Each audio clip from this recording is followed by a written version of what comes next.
We're live. Well, welcome everyone. Bienvenidos, bonjour, and glad to have all of you here for Cultivating Voices live poetry to brighten your day, evening, for us to all revel together at the end of the first week of Women's History Month in the US and on International Women's Day Eve. A particular welcome to those of you who have been attending the Associated Writing Program's annual conference this week. I'm your host, Sandy Yannone, author of Boats for Women from Salmon Poetry. And again, I thank you so much for joining me today from a sunny, anticipating spring day here in Old Saybrook, Connecticut. And a warm welcome to all of you joining us live in our Zoom poetry studio and those watching live from Facebook. And of course, many of you will be watching us as a recording, and we're so glad that you do. Well, today it is my absolute pleasure to be able to introduce our 5 featured poets whose diverse journeys and perspectives truly will encourage us to think across generations and histories of women's experiences and lives. Before I introduce today's poets, a little bit about Cultivating Voices live poetry. We began at the end of March 2020, and yes, that means we're getting ready for our 1-year anniversary. This was in response to the shutdowns of in-person venues everywhere. And we've developed into an international, intergenerational, intersectional reading series and poetry community with now over 2,400 members worldwide. We alternate weekly readings between a themed reading with a live open mic, like today's reading, and our increasingly popular new books showcase with an occasional special event reading sprinkled in just for good measure. Recordings of today's program will appear on our Facebook and YouTube channels shortly after we complete the live reading. And I want to thank Don Krieger, as always, for providing the invaluable tech and archival support. Well, and now to today's featured poets, with just so much gratitude for your eagerness to step up when I contacted you to ask, would you read today to help celebrate Women's History Month. I'll introduce each poet before they read and then return at the beginning of our second hour for our live open mic. Well, first reading today is Archana Sahni, who, as I was saying earlier before we started, that I have never forgotten her first reading because she began when she came on to the screen talking immediately about the divine feminine. And for months, I've had her name penciled in for this day in anticipation that I'd be able to manifest this reading and then manifest that she could be with us. I'm so grateful that, in fact, both things came true. And here is a little more about Archana Sahni. Archana Sahni is a Toronto poet who currently lives between Canada and India. She is the author of First Fire, Calcutta, India, from Yeti 2005, and Another Nirvana, Toronto, Mawenzi, in 2018.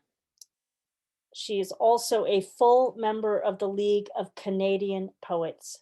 She currently is working on a collection of her mystical poetry and another manuscript which explores her relationship with Aboriginal Canada. Much of her new work is informed by her recent Kundalini spiritual awakening. As a life coach, Archana supports personal reinvention of the self through spiritual development and awakening.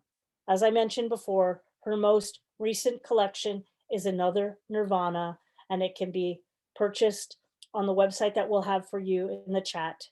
And please visit her at her own website. Would you please welcome our first featured reader for today's wonderful celebration, Archana Sahni.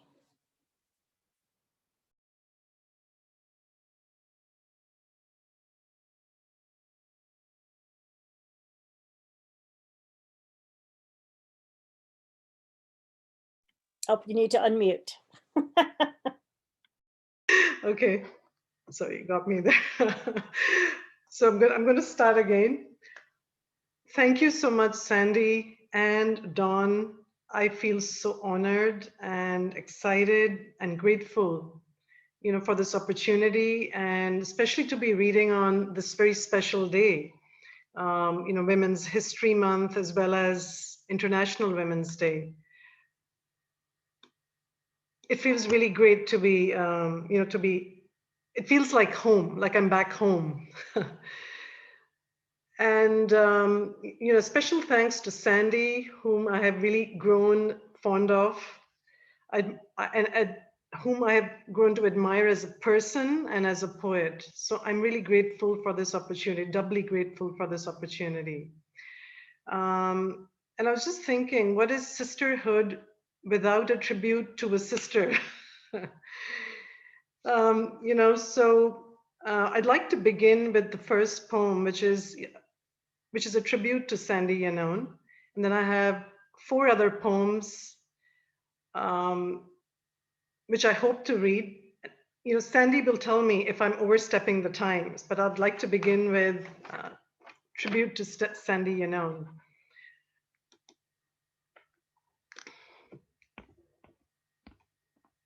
So, tribute to Sandy Yannone.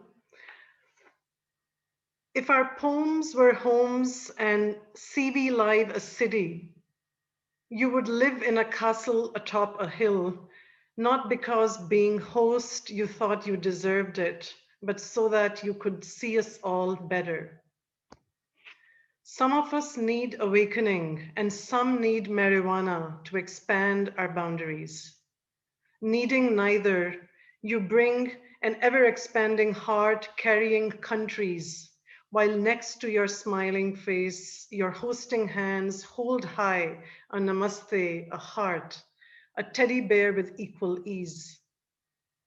The mysterious portal CV Live I dived into became the magical waterfall of my childhood film, Seventh Voyage of Sinbad, behind which I found the spirit that soars beyond poetry wings, all the places I wanted to visit, a finer view of Turtle Island and my beloved city atop your hill.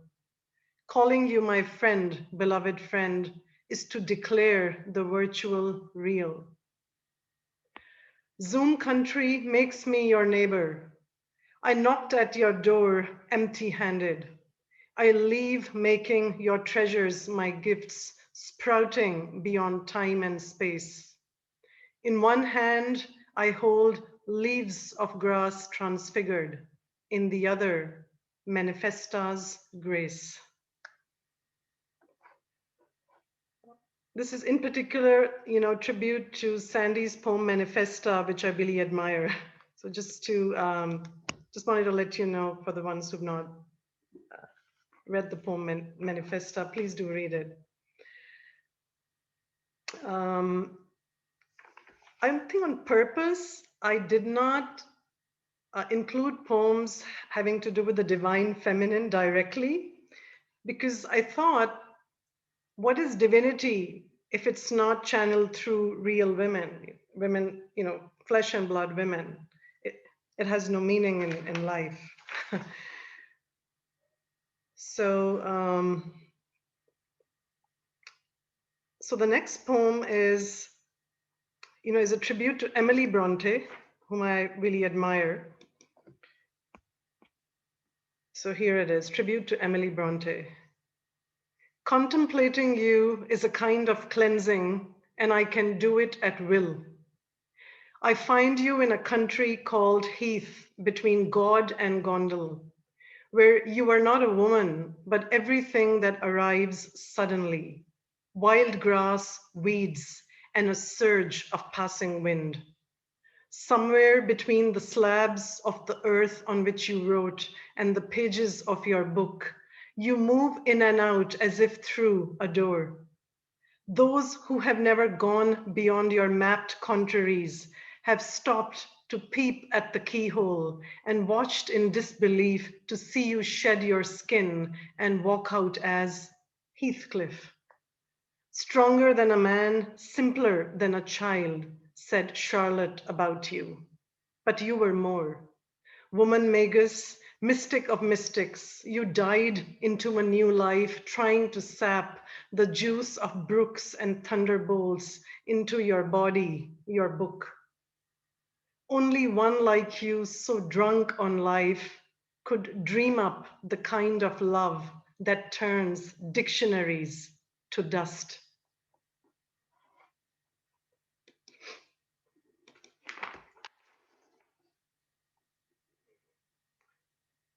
My next poem is called I, Mother of Moksha Raintree. It's a recent poem, and it kind of challenges this idea of being a step parent or step motherhood, because I personally don't believe that a step parent can really be a parent, especially if there's a child who, which is a grown-up child. So this whole concept of blended family and step family, I think is it's a misnomer. So I think it's a new family constellation which really comes into being, which is more realistic. So I'm just kind of, and this is what this poem is about. And I'm writing kind of manifesto based on this, which I've yet to complete. So here it is. I, Mother of Moksha Raintree. Moksha in Sanskrit means liberation, like nirvana. And Raintree is the last name of, it's a First Nations last name. There should be a category of another kind of excluded who wait, standing outside what we call a home, looking in through a window, like Frankenstein in Mary Shelley's novel, learning the ABC of not belonging. The other mother? Don't call me a stepmother. I'm not a step anything, and I'm definitely not a mother. In another poem, I will tell you why I am, and yet I am not the other.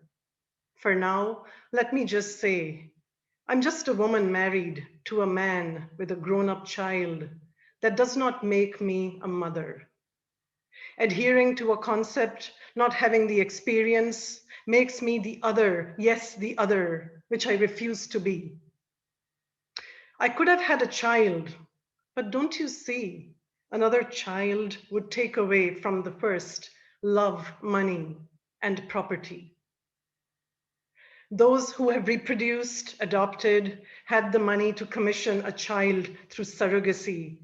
Don't tell me to sponsor a child of World Vision, or love my nephews or nieces, or serve in an orphanage. I'm not Mother Teresa, are you? Don't tell me, oh, you're so lucky. You can travel whenever you want. You've never had to wake up to change soiled nappies or sacrifice your career. Do you know if Mephistopheles existed? I would sell my soul to him to have what many of you take for granted. Only those who never wanted a child can be called child-free. For now, I am childless. And yet, looking everywhere, looking for my daughter, Moksha Raintree. You were supposed to be real by now. You were supposed to have been reciting poems in Ojibwe and Sanskrit, have combined the Vedic fire and the Anishinaabe moon ceremony.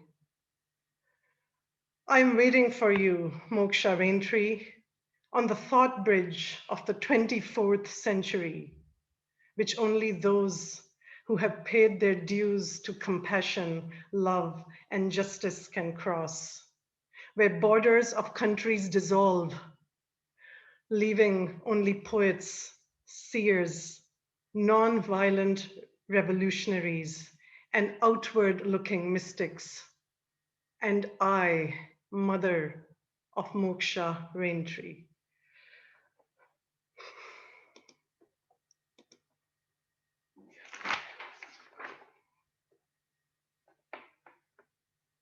So that is my poem. And I'm trying to manifest her. Okay.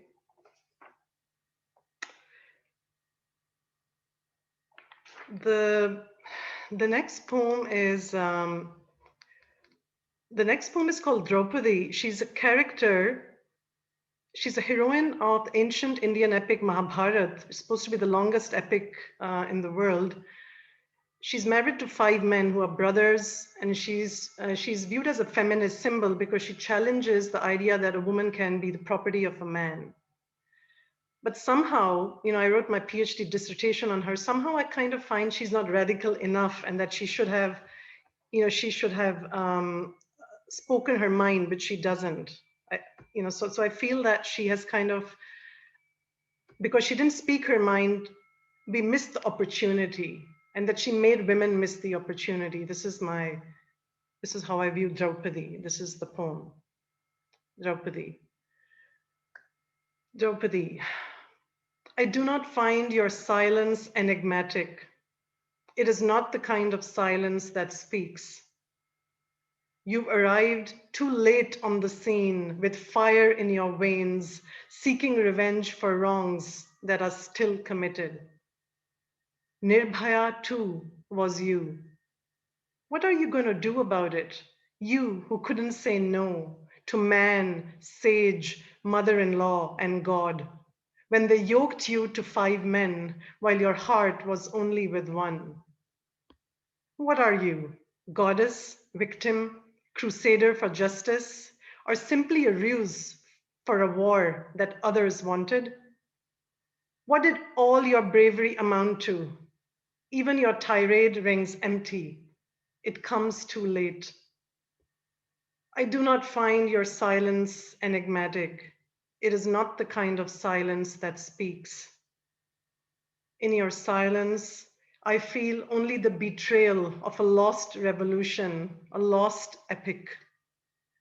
Draupadi, why did you let them maim your tongue and put centuries to sleep?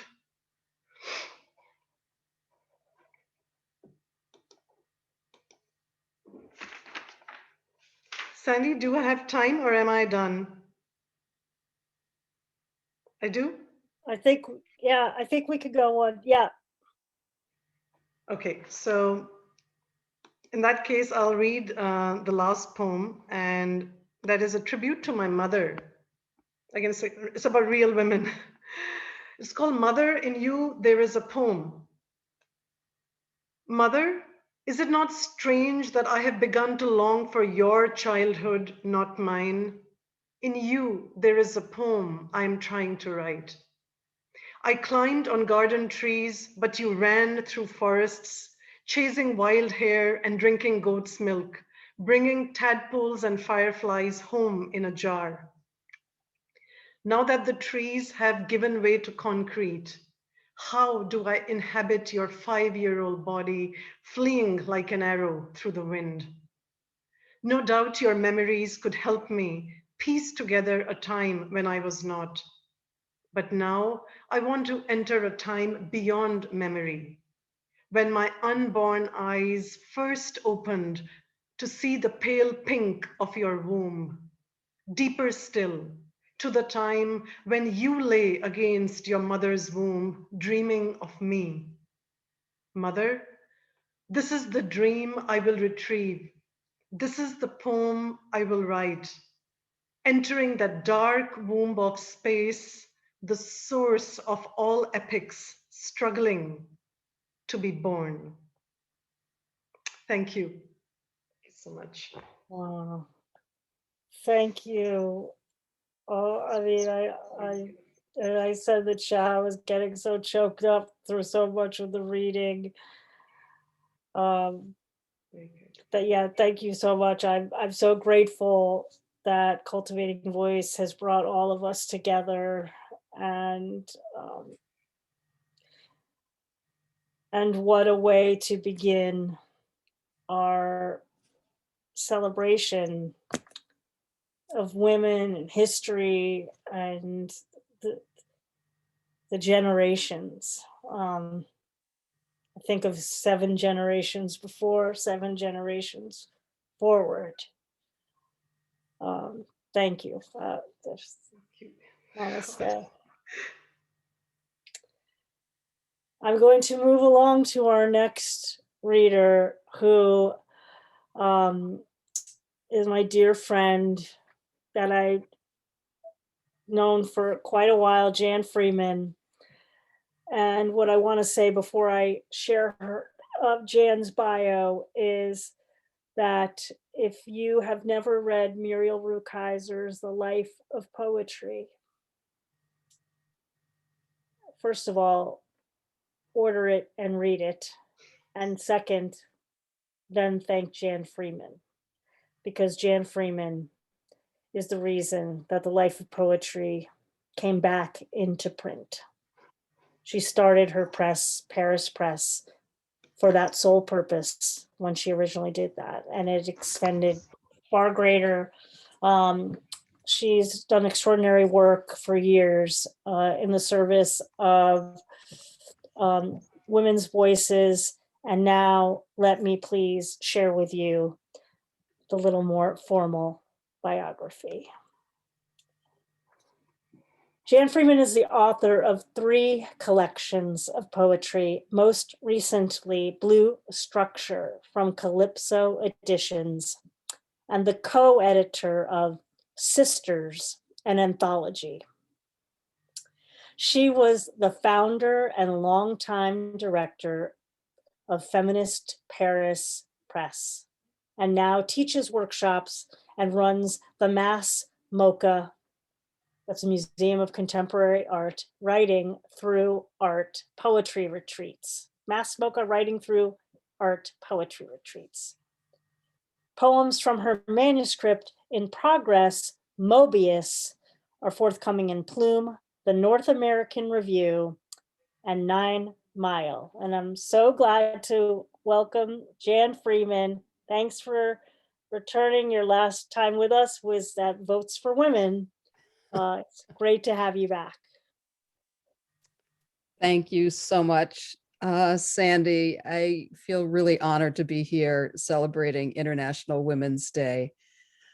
I am so grateful to you and to Elizabeth Ann and Don Krieger for this extraordinary reading series.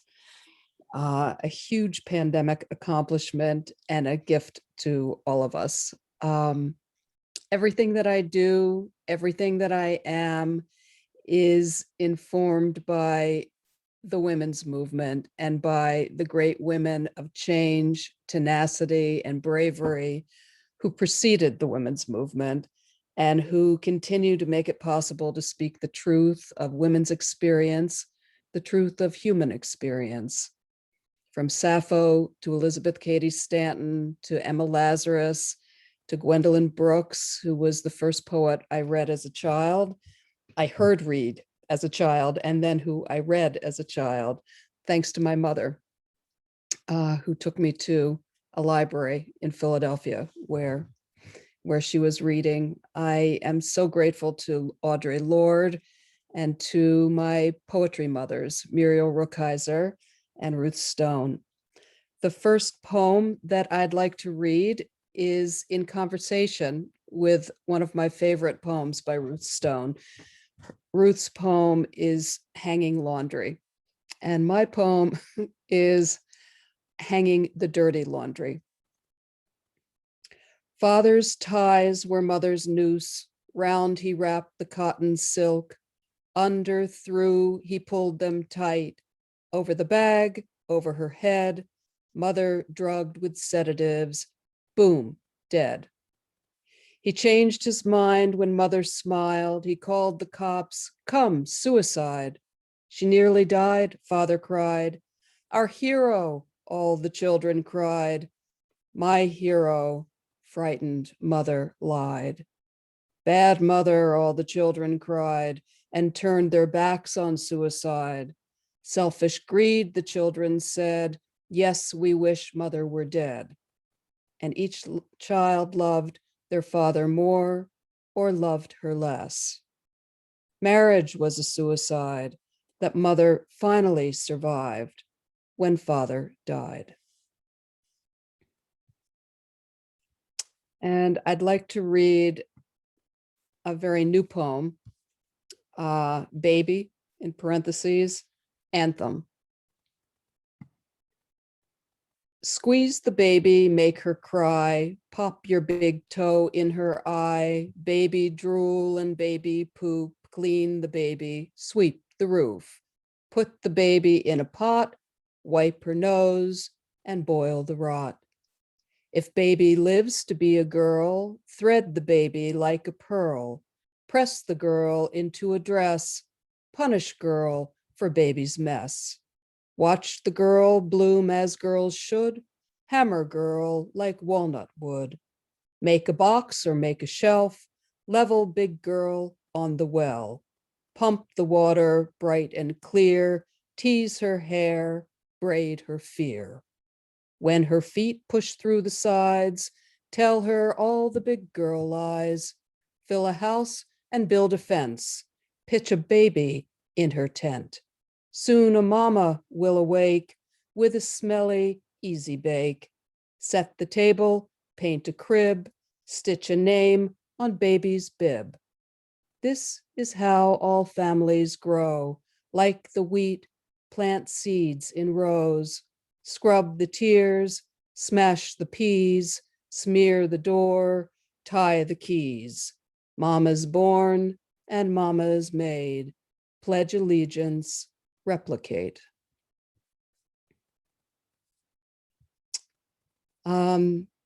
This next poem is called Redaction, and I'm honored to have it included in a wonderful new anthology that was just released last week called Welcome to the Resistance, Poetry as Protest, which is edited by Ona Gritz and Taylor Savath.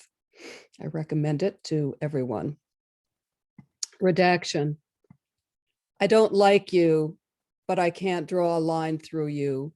You can draw a line through me. You say, I don't like those words you said. You say, I don't think you know what you said when you said it, so I'll cross out the words for you with a wide, dark mark. You are selective when you cross me out.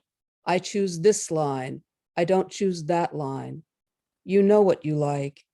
You know what no one should like. So you get rid of the words, you get rid of us.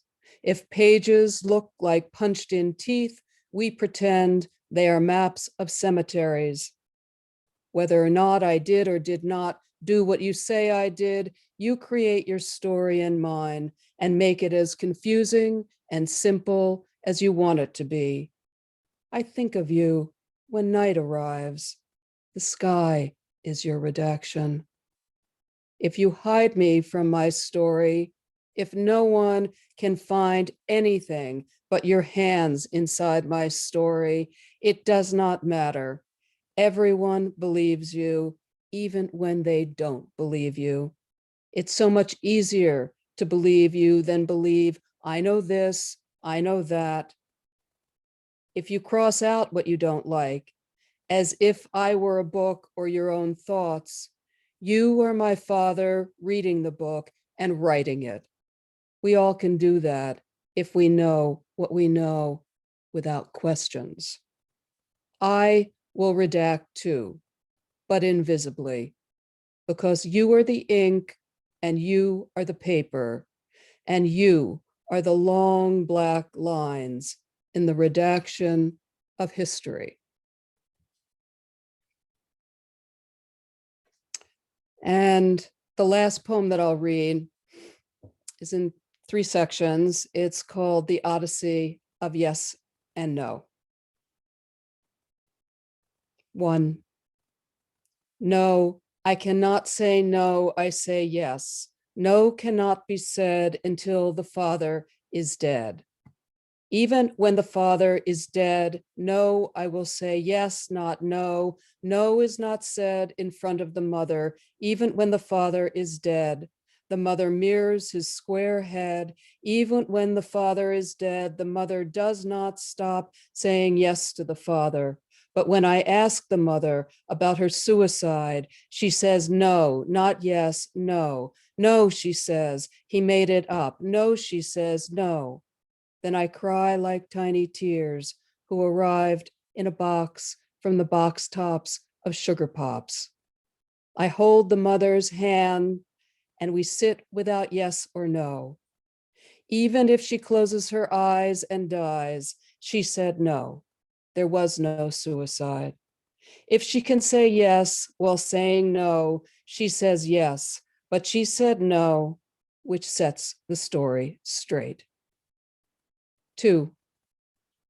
No, the father says no, the father says no, do not say no. The daughter says yes, yes, she says yes to the father.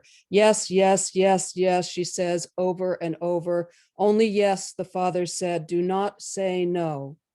The mother says no, yes, no, yes, yes, yes, no, yes, yes. The daughter says yes, yes, no, until she needs to say no, but she says yes, no, and falls down. When she gets up, she tries to say no. She tries to say no, but no is too hard to say. So she says no, yes, yes, no, yes, yes, no, no, yes, no. She says yes, yes, no, yes, no, until she says no, yes. Then she says no. A truck drives towards the daughter and she shouts, yes, yes, no, no, no. The truck is very close and she says, yes, no, no, no. The road is late at night and the daughter's no becomes the sparrow. The sparrow flies above the truck and it doesn't save the daughter. The truck may have heard yes, yes, no, and yes, no, no, no, or only yes. The truck may have listened or didn't listen. There is no way to know. But we know the daughter said no after yes, and the father said no, and the mother said no, yes, no, yes, no, yes, no, and the daughter died. 3. This is the key that turns the lock. The lock is like a clock. It rings like the clock in the tower when all the petals from the chestnut trees on Rue de la Porte lift over the picnic tables and cover the lawn and the cars in the parking lot. The key is stuck in the old lock that belongs to the broken chapel. Nothing turns quietly. The mother and father cannot look back. They are dead. The daughter can spin like the petals of chestnut trees in a resurrection if the truck hears the daughter, no, no, no, no, or if there is no truck when the daughter says no. If the daughter says no and the father says, no, you may not say no, and the mother says, no, there was no suicide. She says, his yes was no. No was never, no was yes. Then the daughter, over time, can rise. Thank you. Wow, Jen, that meditation on the vast space and the infinitesimal space between no and yes, and what those words mean. When I think about my own life and the lives of my friends and women I don't know, but that I want to say yes to. I wanted to also ask you to please put the link to, if you would put the information about where redaction will appear in the chat for everybody, because that anthology sounds like a must on all of our shelves. I am happy to. Thank you so Thank you. much. You know, I love you and I have so much respect for you and I've learned so much from you. Thank you. Our next reader, what is amazing for me about Cultivating Voices is that I have the pleasure to have a poet like Jan Freeman join a person I've known for a long time, whose work has certainly helped me carry my own on my own journey, and also meet poets like our next poet, Sylvia Ramos Cruz, whom I did not know before the pandemic, but who's from every time we interact, same is true of you, Archana, every time we interact, you know, my life is richer and my understanding of the human experience and what history has done to erase women's lives and also call out for women's lives is it becomes a clarion call every time I have the pleasure to interact and listen to the work of Sylvia Ramos Cruz. A little more about Sylvia from the more formal bio. Sylvia Ramos Cruz is inspired to write by art, women's lives, and everyday injustices. Her award-winning prose, poetry, and photographs appear in local and national print and online publications. Ongoing projects focus on New Mexico women's history, and she is a retired surgeon and women's rights activist, still working on the passage of the Equal Rights Amendment, otherwise known to us as the ERA. Would you please welcome Sylvia Ramos Cruz. Thank you very much, Sandy, for that lovely and generous introduction. It is what you are, a lovely and generous person and a real supporter of all of us poets out here.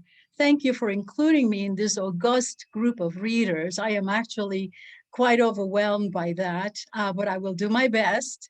And thank you for all of you coming here today to celebrate women's history. I will be reading 4 poems. 3 are from a little ways back. All relate to my story, which of course is a woman's story. I give a history before each of the poems. The first one is a memory from my childhood about women I saw working in my grandfather's farm in Puerto Rico, which is where I was born. Colonization of the island in 1898 brought capitalism and also the opportunity for poor women to enter the labor market. Many became tobacco factory workers, removing the stems and veins from leaves before they were processed. Most, if not all, joined labor unions as a way to improve their lives and the well-being of their families. In fact, they were very active in the unions, and in 1908, asked their union leaders to present a petition before the island's legislature requesting the vote for Puerto Ricanas. In the United States mainland, as you know, women won the vote in 1920. It took until 1929 for educated women in Puerto Rico to get the vote. The rest of the women waited until 1935.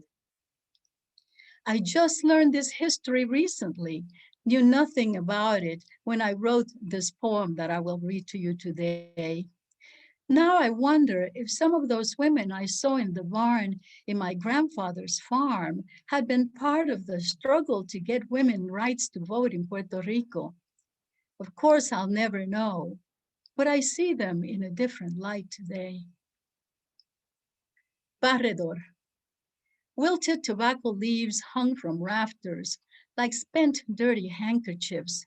Below them, village women sat on the ground, stripped central veins, plaited resinous half blades into thick braids they coiled into rolls and that left fingers. Pardon me, they coiled into rolls that left deft fingers sticky and stained. And Papa Juan, tied to the flanks of his horse, rode to town, sold to auctioneers on the plaza across from the church and city hall. Las mujeres kept careful track of which pile they used so as not to mingle leaves segregated by quality into three. I never remember the names of the other two, just the barredor, broad leaves that sat at the bottom of the stem where they brushed earth, swishing in warm Caribbean winds, crawled and munched on by a host of insects dying of DDT, trampled by children running like escaped prisoners to climb mango trees after school.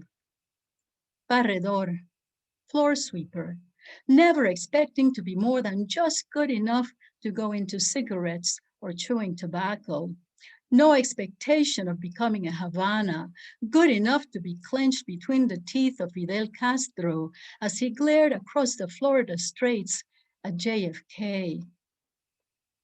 The women's withered faces, tar-splintered teeth, tobacco-tanned hands made them look decades older.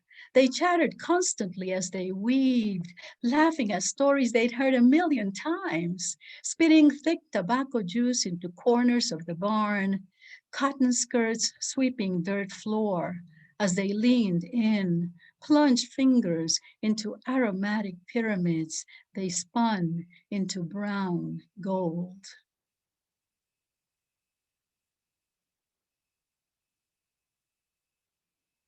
When I was growing up, girls were expected to be housewives and mothers. Had my family stayed in Puerto Rico, that is what I might have done. Put my trust in marriage as my role in life, hoping to be fulfilled and happy. That is what my mother did and what women around her did. However, we moved to New York, where I saw other possibilities, found other opportunities. I went to medical school instead. Chopped liver.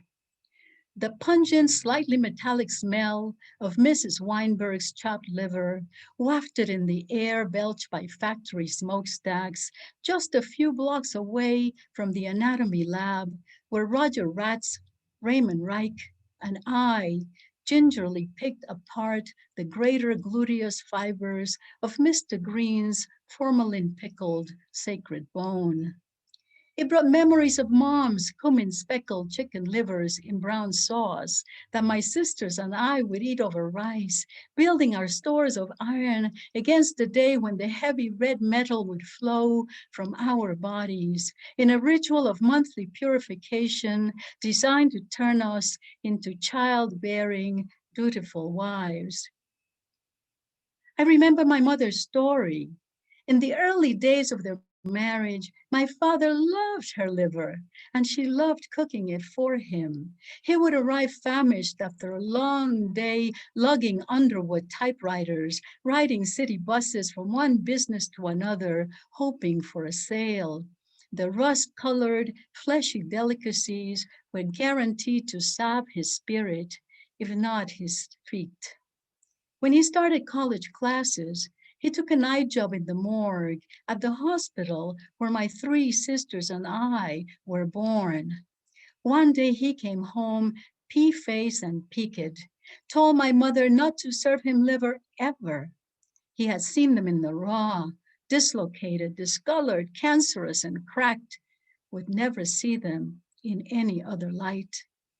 Decades later, my mother still relished telling this tale every time she ate her liver, savoring every morsel, long after my father left her and 4 little girls, just as suddenly as he stopped loving her liver.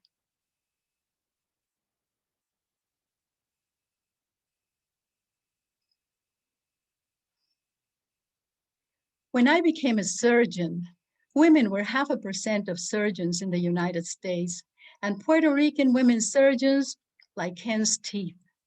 Most of the time in my training, I was the only woman on my team.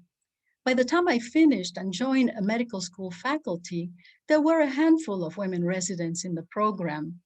Occasionally, when most of us were off duty, I'd have them over for dinner. For this, I was criticized by my chairman because I was not asking the male relatives to, the male residents to join us. I countered that the men were frequently invited to golf and tennis outings with the male faculty.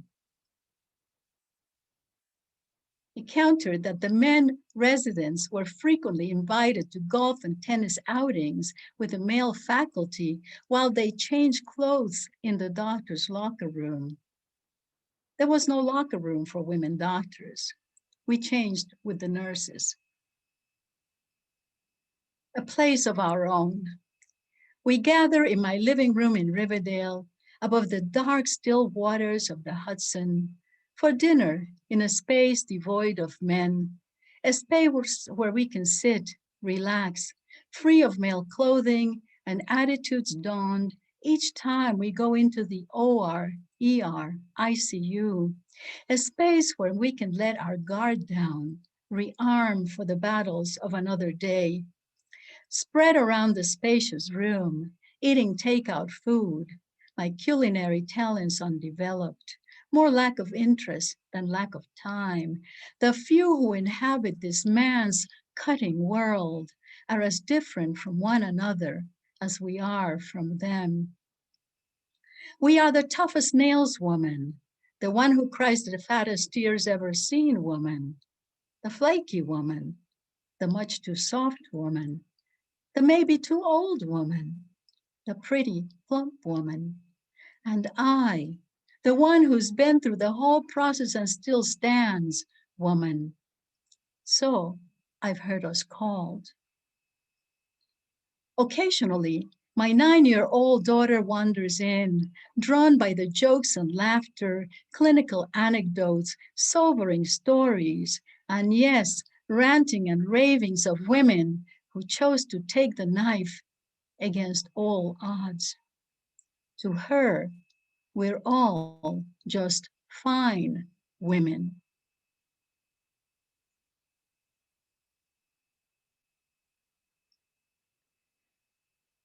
I have spent the last several years working with many others to get the Equal Rights Amendment into the Constitution. I'll end with a short poem that starts with a long quote from Alice Paul, who wrote the Equal Rights Amendment in 1923, right after she helped women win the vote in the United States. She said, "If we get freedom for women, they're going to do a lot of things. I wish they wouldn't. It isn't our business to say what they should do with it. It is our business to see that they get it." What women would do. It didn't matter to Alice. Some women would vote to do away with the vote. Some would choose not to vote. Some would hand their ballot to the menfolk. What mattered to Alice was that they could. And that is what matters, that women, no matter what they do with the vote, their lives, their bodies, can do just that, whatever they want. Thank you very much.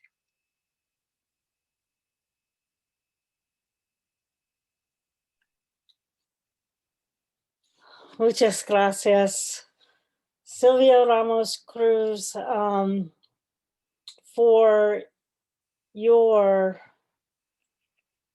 ways that you have carved out that path for so many that would follow you, as well as always reminding us of the women who came before us. I know that that is deeply, deeply always important to you in the conversations we've had. And I'm so grateful to have you with us today in this celebration of Women's History Month.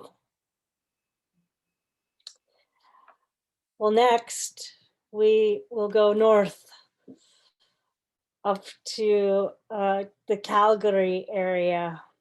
And again, it is always my deepest. There's a phrase that Josephine has in her bio, and I always love saying it. Like I get giddy, and you can see, like I get giddy thinking about that I'm getting ready to say it. So I'm just going to say it. Josephine LoRe, a pearl in this diamond world, has 2 collections which integrate poetry and photography, Unity and the Calgary Herald bestseller, The Cowichan Series. Her work has been read on stage, put to music, danced, integrated into visual art, interpreted through ASL, and globally zoomed.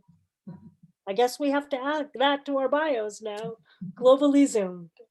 Josephine's poetry has been published in literary journals and anthologies in 11 countries, including Freefall Magazine, Tiny Seed Journal in the United States, and Constellate Magazine in England. And of course, please feel free to visit Josephine at her website, and would you please welcome her here to our global Zoom room. Thank you. I'm absolutely humbled to be in such company today. Sandy, it's a huge honor. I want to thank you so much, you and Beth, for creating the series, and Dawn for all of the help.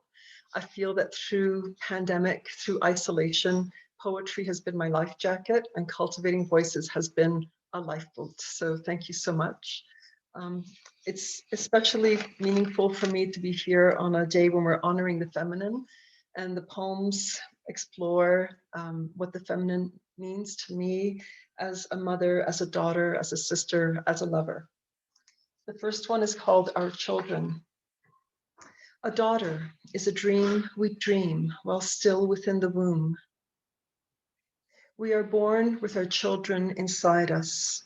They have been there since we were nothing but a quiet fluttering within the darkness of our mothers' bellies. They are there, a memory, a recipe hidden in the intimacy of our innermost thoughts, waiting for imagination to beckon, for desire to summon, for that moment when the wish to become one with the eternal cycle of creation is wordlessly awakened. Waiting for the moment when the seed of life is planted deep within, taking root, dividing, subdividing in the silence deep within. I long to hold my children in my arms, to build for them a nest and feather it with love, to sing sweet songs, whisper words of wisdom in their ears. A daughter is a dream we dream while still within the womb. The second poem I wrote when I was in an airplane flying back to Toronto for my mother-in-law's funeral. The tea set. I opened the box. It wasn't for me, it was for the kids. But which kids, Grandma? And could you have known that there would be no room in their lives for bone china? Not while they were 10 kilometers deep in forest from the helicopter drop zone, helicoptered in because of fire, planting trees from a low-slung belt, a shower, a luxury, no cup of porcelain tea. Not while they are climbing unnamed peaks with a snowboard and avalanche pack on their back, canoeing evening glass lake, life simple and clean, a girlfriend, a black cat. Not while they are gearing down and riding up a mountain on a fat, tired bike, covering their radiant bodies with glitter and tattoos, lipstick, blue, feathers and rocks and bones and sticks in their hair. So I serve myself a solitary breakfast on this translucent porcelain, scalloped edge, trim of gold, leaf pattern, dots of opalescent turquoise, like peacock feathers dropped into this city from which the fledglings have fled for the air and the sea and the peaks of BC. You were born in a generation of lacquered nails, careful coifs. No one saw your tears when your husband's plane went down. Like Jackie Kennedy, widowed the week before you, you bore your grief alone. Photos show only a world of black and white. And I, in this foothill land I call home, although the last generation is in Ontario and the next on the coast, I roll my stone to the top of the mountain every day and fall asleep alone. The third poem is called, thank you. The third poem is called The Roof. And I wrote it for my son. You squeezed the metal frame of the screen, slipped out the open window to lay on asphalt shingles and look up at a handful of stars. The din of Deerfoot traffic incessant. I only found out later. That's how things went when you were kids, the secrets you treasured, the barriers you transgressed, the dreams you dreamt, unbeknownst to me. I should have given birth to you in a forest under bough of ancient cedar. I should have licked from you the vernix, planted your placenta in the cradle of the land. You hear the howl of wolf while you are sleeping, are unafraid of spider, unafraid of snake. You paddle on a silent lake at nightfall. And when you knelt to ask your girl to be your wife, it was in the witness of the snow, the empty fullness of the mountain. You climbed up to the roof to sleep under the stars. You stitched them one by one into the fabric of your life.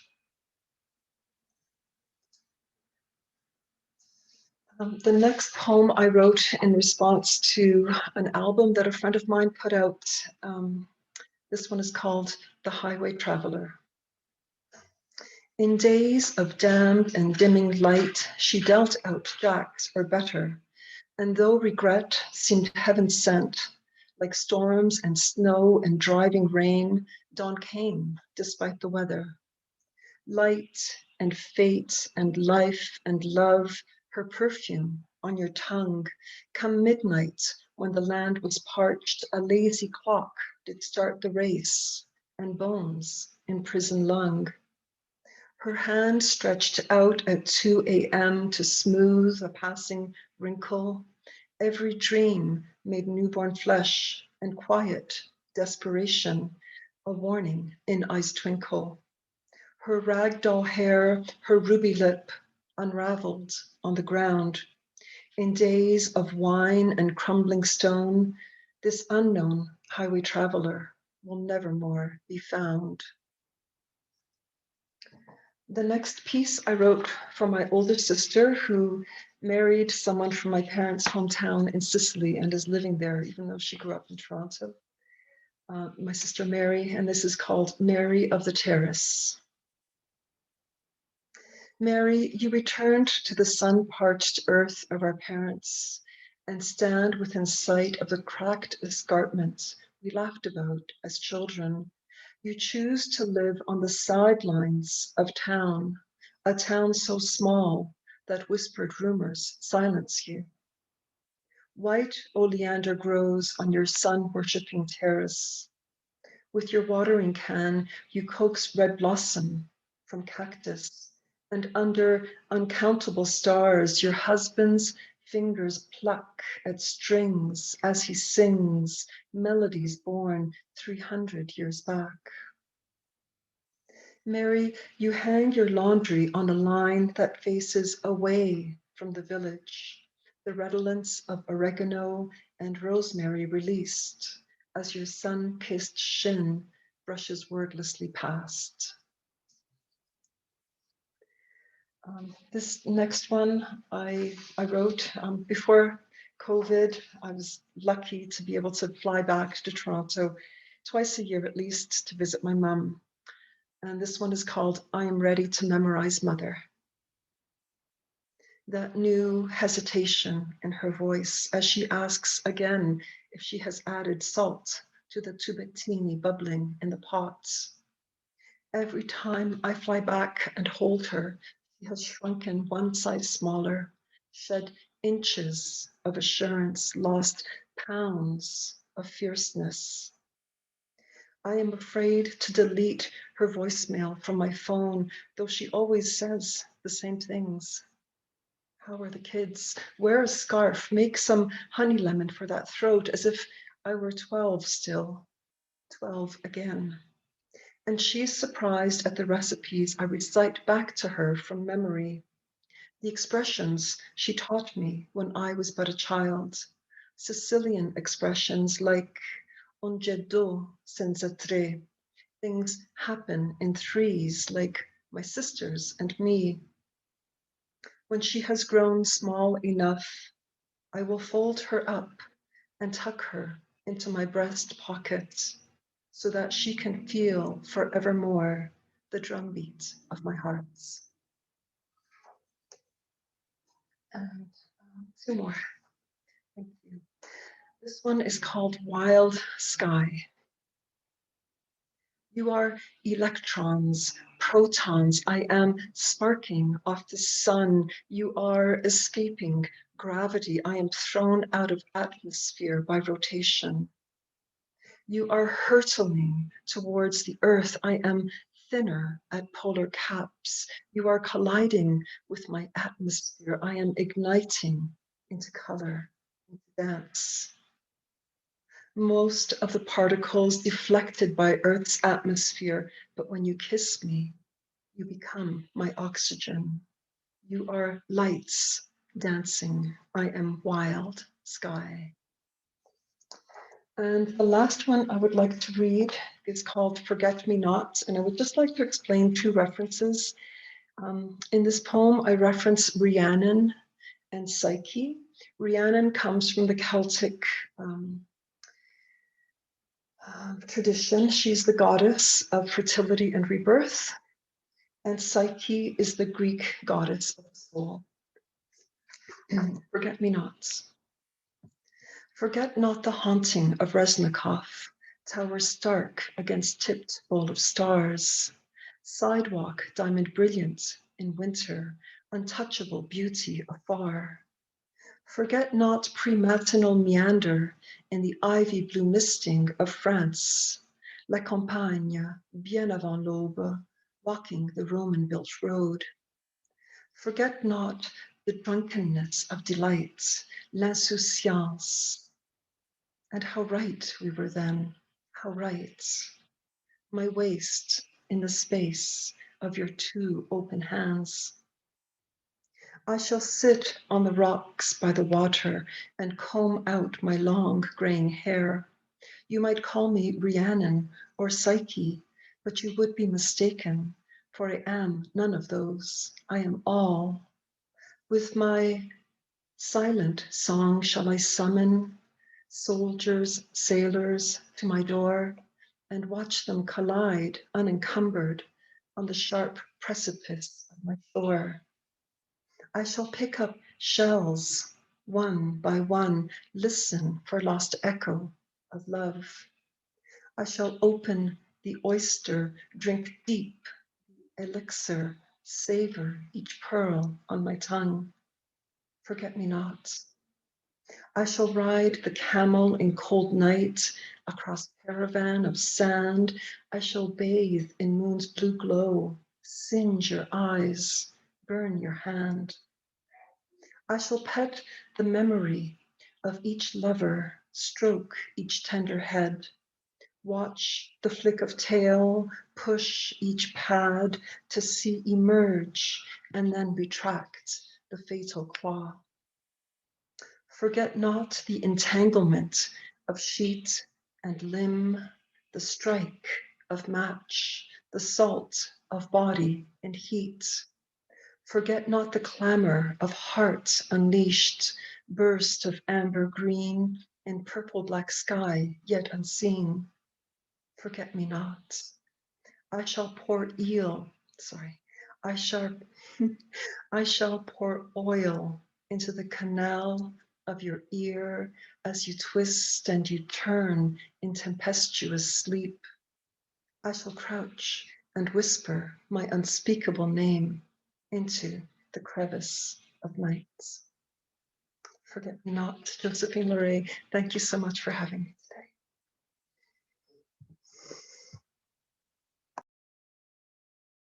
Oh gosh, I could just listen to you like for hours and hours. Oh, so beautiful. And just the I mean, we're to our last feature, coming up is our last feature, but what I'm so struck by and what I'm so appreciating is, what I said earlier, which was I knew we would be experiencing, even just with 5 people, the tremendous range like of voice and experience. And thank you for your contribution today. Well, our final reader today, you've probably heard me say this before, is a wonderful, wonderful poet that I have been hanging out with since she was 3 years old. And it is so gratifying to have witnessed Nadia Niva's just journey through life, through all the ways that she sees the world and is in the world. And I could talk for a long time about what it's meant to have Nadia's presence in my life, but for now, I will read her bio and say how much I'm grateful for the presence of her and her poetry that we now get to experience together. So here's a little more about Nadia. Nadia Niva is a poet, dreamer, and crop circle enthusiast from Olympia, Washington. She lives and writes in East Hampton, Massachusetts, where she attends Mount Holyoke College via cyberspace. Nadia loves finding typewriters on the side of the road and meeting neighborhood cats. I can attest for her love of cats. She writes about dream states, childhood, loss, and history. Her essay on David Wojnarowicz from this past summer can be found on the Lambda Literary website. And of course, keep out for what will be the many of her future publications. Hello, Nadia, and welcome on this very special eve that of International Women's Day and some people's birthdays that we know. Thank you so much, Sandy. Like Sandy said, we've been in each other's lives for what, over 15 years now. So that's a pretty beautiful thing. And I feel so lucky to be reading in this space. I want to give a shout out to my mom who is here, Simona, and who brought Sandy into my life and brought me into Sandy's life and connected all of us. And it is her birthday tomorrow, International Women's Day. And she has been such an inspiration to me and has shown true care and love and reverence for women and for political justice, social justice, all of these things she has instilled in me. And so I want to thank her, and to also just give more thanks to Sandy, because Sandy was an amazing figure in my life, and one of the people I always looked forward to seeing when I got to go back to Washington from this coast, and I feel that way still. So maybe we meet again soon. I will start by reading something really small that I just found, that I typed on a typewriter that my mom actually found on the side of the road this summer. And this is just a small invitation. I have so much to say if you'll hear me through my silences. If you promise to laugh along when I laugh, or cry when I cry. If you want to stay a bit later and make dinner here before the long drive home, then there are a few things I can promise you. I can promise love without compromise, and I can promise conversation. That's the little one. This is a poem that I just wrote. I'm calling it Something That I Need. You know, I like the spiraling emotion of two birds swimming across a glass ceiling, and of women in parks throwing balls to mark the summertime emotion. You know that in winter, I find myself missing more than sunlight, attuned to buzzes from pipes, bent over the hum of a stereo. More than keeping my head distracted, these actions bring an avalanche of noise from the shallowness of glass that makes inside inside, that makes outside outside. Underneath the sense world, there is form that can only be felt through darkness. You know the grains of dust between my pillows. You know it is always easier living in the ideal city with graceful language, a comfort of airports. I am unlimited as the world. I grow up over and over in the backlit corridor, in the hung space between words. I place a ladder precisely there and send myself over the ledge. I am afraid of the world, and yet I long for it. I will read some poems, two poems that have a lot to do with my aunt who died 3 years ago, and her death was something that shocked me into writing, I would say, again after writing bit in high school, but it brought me back to poetry in some way, because I felt like I couldn't get through it or understand my relation to it without poems. Okay. One door open to the room overflowing with light. A circus of dust mites in rows on the floor, coating the shadow of the ceiling. Sunlight, the twisting arms that crown the mist above your eyes, above your 7 temples. The light casts a shadow on the light. I remember all my dreams now, coming and going between my ears like flies. A family of deer sit behind the window, blowing shapes into the glass. Time moves like a feather between them, and their bodies stretch out into the dark. I sleep next to the open door, underneath the red light, dreaming about underwater animals flashing between forms, heralding the next dimension, splitting the roof in half with sound.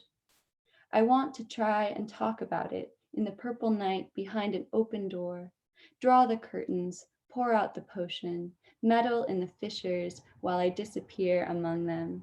Shape is very old. Title is a riddle. 3 doves rest above the window, figuring out the light, folding the curves of dust caught between the waves on the surface of her bedroom, chewing on fool's gold. We decide to share because it's our first meal together, but I've forgotten how to eat. I don't know how to describe it. 1 minute in my car, fogging the windows, painting the air black with quiet emotion. The next thing I know, we're spinning past another winter, searching for the end. I wake up thinking about my aunt again and how she died in the room I used to hide inside. She died on the tiles, on her knees, with dark fluids in her mind, and nobody could save her.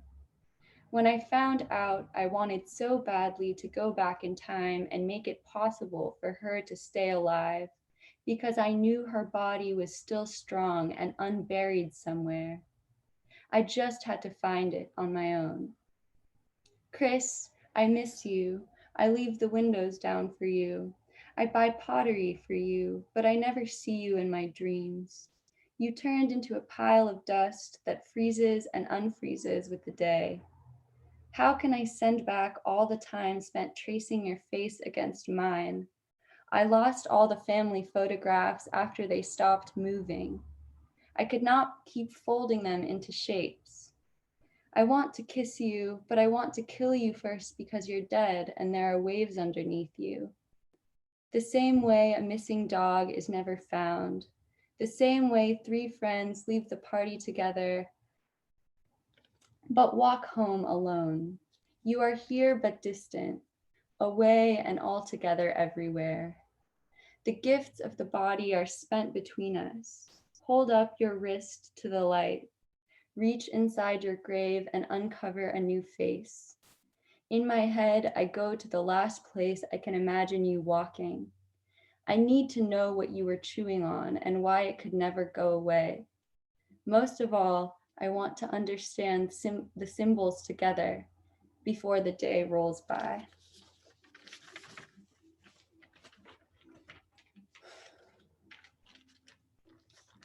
And this I wrote on the other side of this page. So it must be either a continuation or a predecessor to the last poem. Dreams are a reflection of things kept inside. The other night, I dreamt about a spiral the size of the sun, giving me the kiss of life. It must be a good omen to have this kind of dream alone and to wake up under the same roof with nobody beside me, with a mouth full of breath and lungs taped over the pieces on the inside. It's very nice to watch the memory play on a loop and drift a while, head in the wind on the back streets, drinking up signs on the side of the I-5. Morning does not begin to cover it.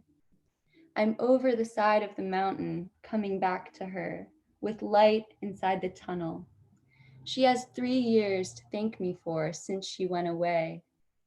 When I thought she was going to live, I had dreams about her kissing my forehead, and always the earth curled up inside her brow, whistling a figure I would probably forget.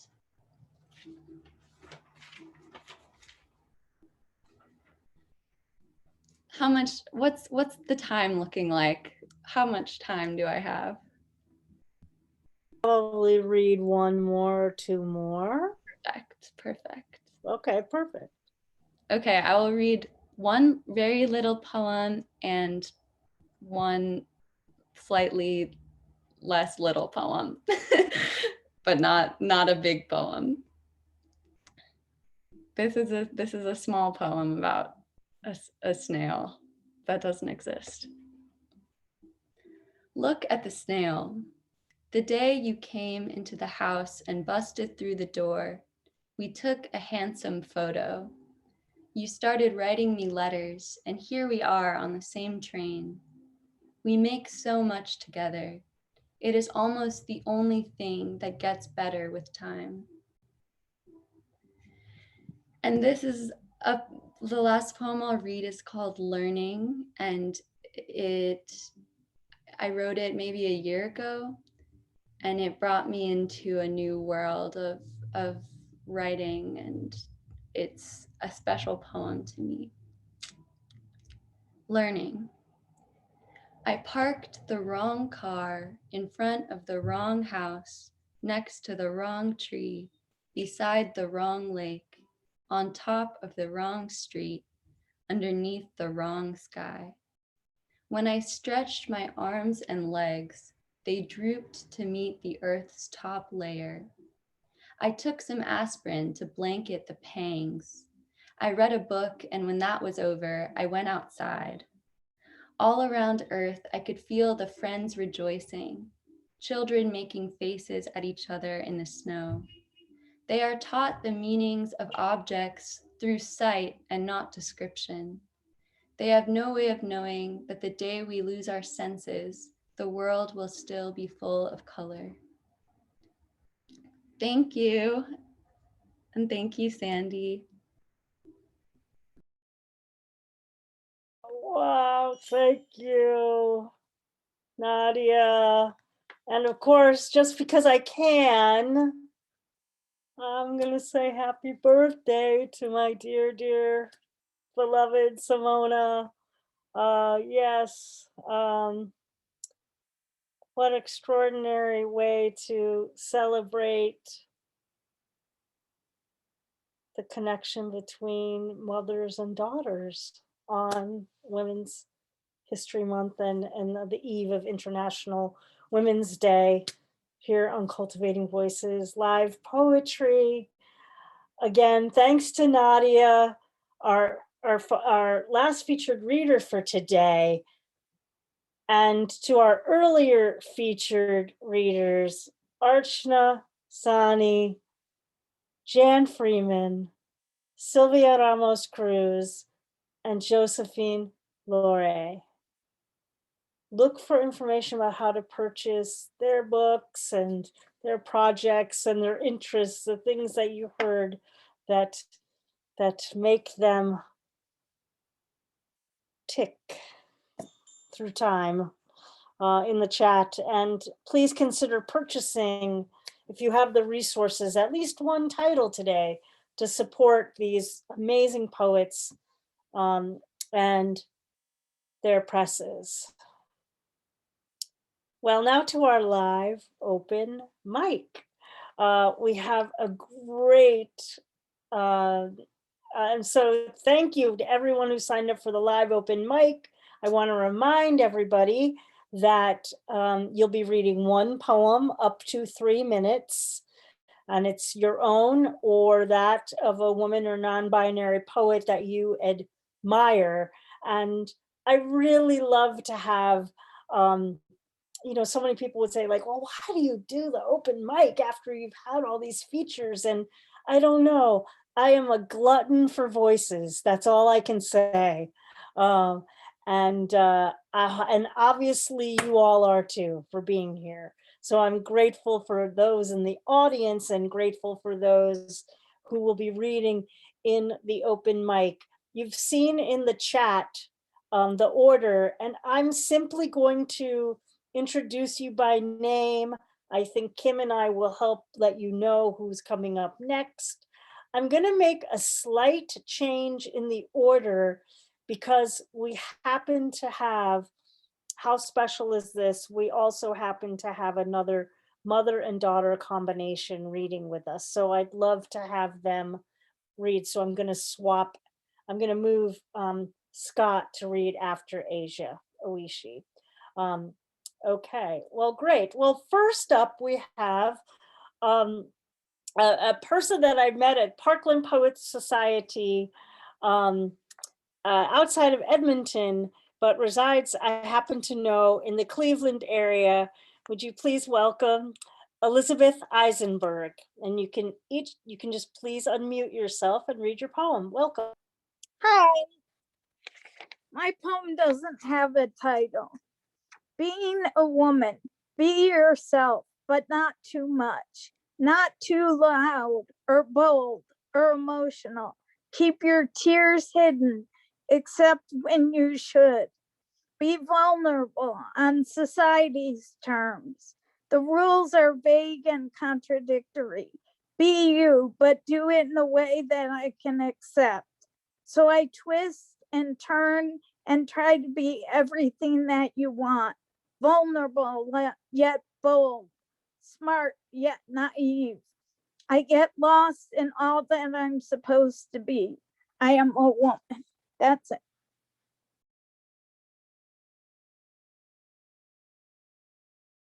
What a great way for us to start out the live open mic for our Women's History Reading, International Women's Day. Thank you so much, Elizabeth.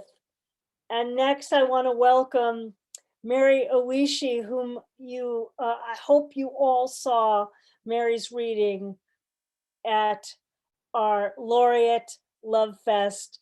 Mary's joining us from Albuquerque, New Mexico, where she is the current Poet Laureate of Albuquerque. Welcome. Thank you, Sandy. I wasn't sure if I should read this, but she encouraged me to. Women, when we rise.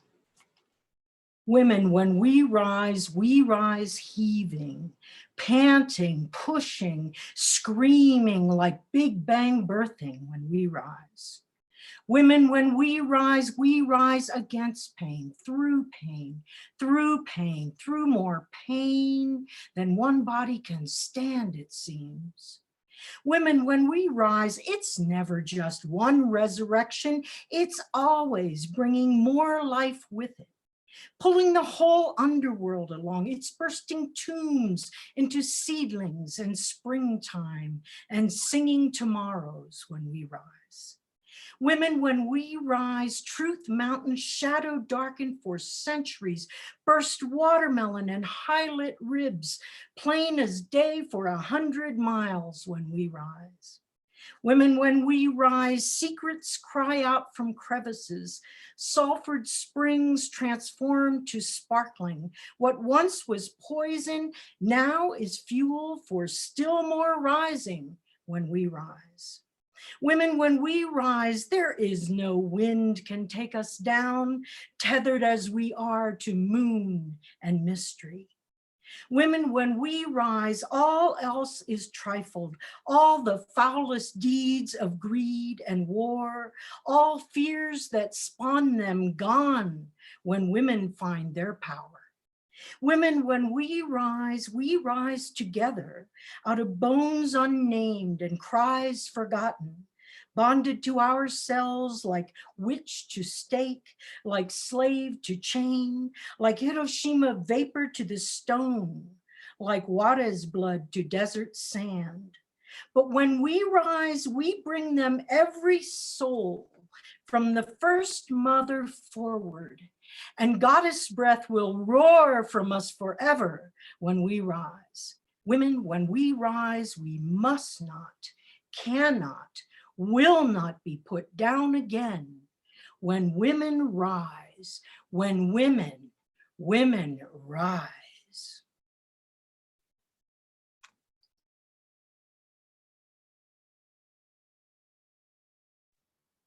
Thank you so much, Mary. Ooh, when women rise, yes, indeed. Ooh. Well, I'm so excited to hear now from Asia Oishi. Hi, everyone. Thank you so much, Sandy, and thanks to all the amazing featured poets and poets who've read in the open mic so far. It's an honor to be with you all. This poem is about women, you could say. Of the three fates, I choose scissors. The three fates, one spun, one wove, one cut the thread. I love those sisters, but especially I love the one with the scissors. That's why I collect unusual scissors. Funny shapes, miniatures, Japanese style palm held ones, collapsible ones, titanium needle tipped ones. I love my scissors. The finality of cutting, the deliberateness of it, the satisfaction of choosing the what, the when of severance, decision, precision, one thing becoming two. The clean slice, the neat snip, the setting free. I love the fate who holds the scissors. In a Budapest cemetery, I saw a carving of her, eyes downcast and head turned to the side at an angle so feminine, so inward looking, like a live woman seeing only the still waters of her own grief. Stone flowed over her breast like water, and she hung on a cross with the weight of the cut thread in her right hand, the scissors in her left. She was all shades of gray. As children, we learned the specialness of scissors to enclose the blades correctly in our hands when moving them from place to place, to never run with them, to keep them apart from other implements. Our mothers know their simplicity is deceiving. Two inviting circles and twin blades like a mouth, even in this disbelieving age, command respect for their ancient magic. A woman's tool, the size of a woman's hand, needing little force, skill and focus and women's work. The green leaves of my grandmother's embroidery, the 7-layered kimono of empresses rich with chrysanthemum, the rugs that keep the shepherd warm on the howling winter steppes, the scarves, the shawls, the cloth that swaddles the newborn and covers the newly dead, arise from women's hands wielding the scissors. Women's minds wielding the knowledge of the clean stroke. Goodbye, Shiva. Sometimes death is not so spectacular as your halls of blood and song. Sometimes it is no blaze of glory or hail of hellfire missile. Sometimes it slips between the details of daily living things, and with the smallest motion, it is done. If there is sound, it is only snip. Sometimes it is women's solemn work to determine what continues and what must end. Sometimes the gesture is so delicate, disturbing nothing more than a feather falling from a far flying bird, that no one notices the choice has been made. No one, that is, but she who holds the scissors.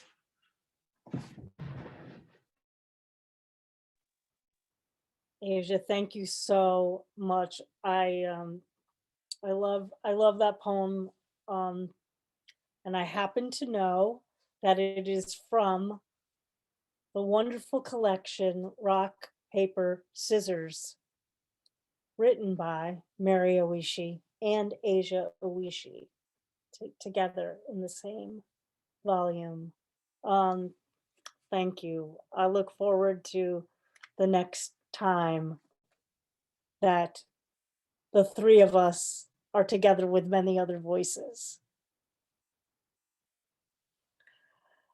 Our next poet, and again, I'm so grateful for everybody coming out today. And, I wanted to say that one quick thing. Amit is here. Amit Dahiyabadsha is here. And Amit and I had a conversation at the end of the reading last week, where we talked about how it was so important to have the voices of younger, to have generations. It was really important to work to foster that. It's why I'm so excited that we're able to have featured a poet like, a Nadia, who, has been writing for a long time, but in how many venues would Nadia, be able to be a feature. You know, here we want to feature all voices through all ages. And I just want to acknowledge that and thank Amit for having that conversation with me and reminding me of that. And, you know, I want to just particularly thank everybody for coming out, however you identify. And it's really been important to me as a humanist and a feminist to, you know, to make, we must be in conversation across genders. And so I'm really grateful for the many different folks who have come out today. Our next reader is Scott Norman Rosenthal. Thank you for being with us.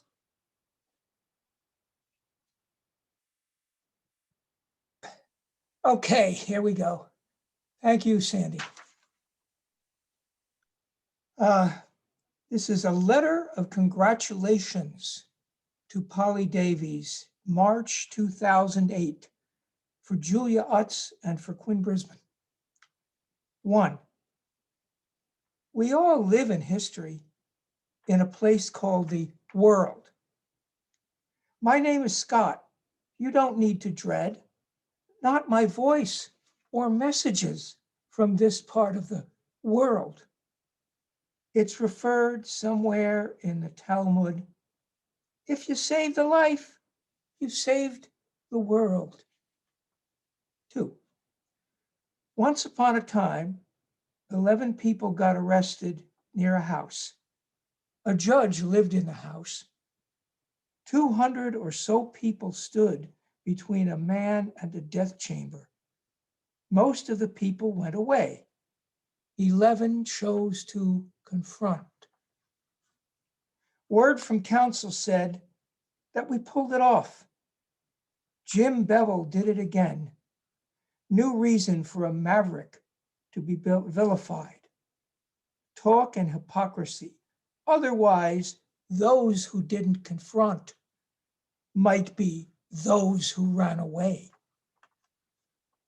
I almost left a worthless life. A muted voice in the jail, in the cold. It wouldn't look bad for what we were doing. 3. Once upon a time, I intruded on an evening. You provided information to move beyond corruption into the decades, through the world. For a worthless life, a muted voice. I won't apologize that intrusion. We've learned better than that. I'll congratulate you, Ms. Excuse me. I'll congratulate you, Ms., for saving the world. Polly pointed out to me back in the day, she was an activist back in the 70s, that if an adult human male was not a boy, they were a man, well, an adult human female was not a girl, she was a woman. That word girl is coming back with a vengeance. Thank you.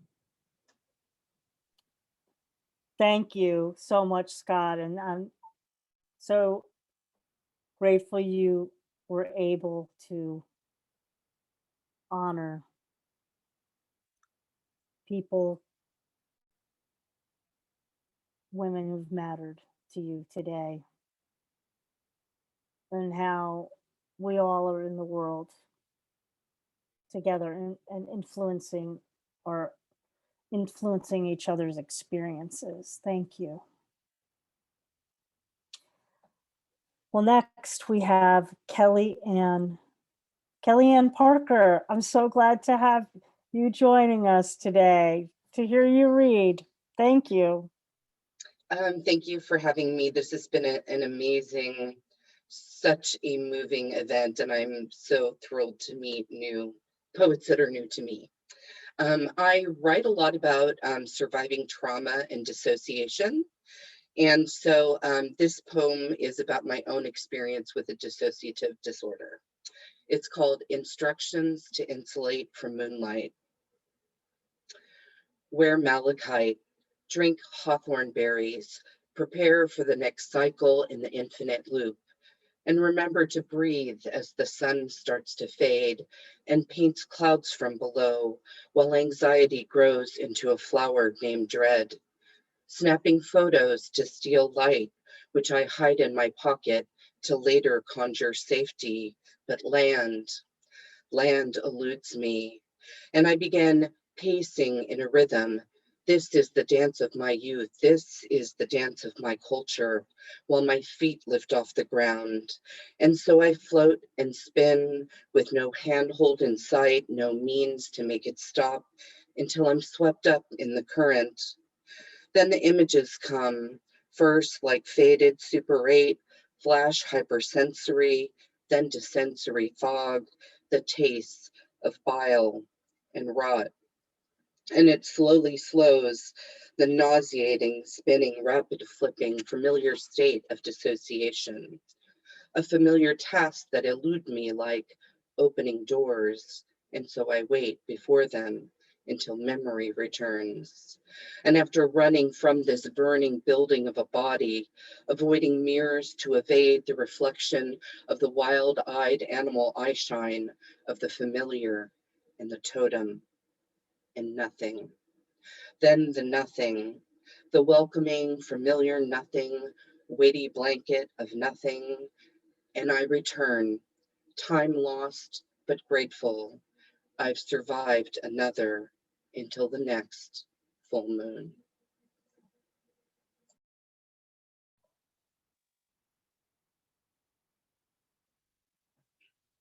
Thank you so much, Kelliane. Thank you for sharing your vulnerability. We were talking about that word earlier today. I'm so grateful to have had your voice be among the voices today. And I look forward to the next time. Thanks for being a member of Cultivating Voices, Live Poetry.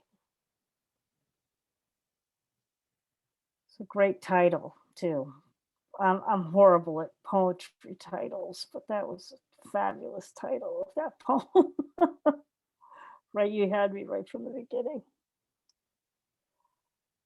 Well, our next reader is Michael Anthony Ingram, and Michael is also an incredible ambassador of world poetry, and I'm really grateful to have you here with us today on the open mic.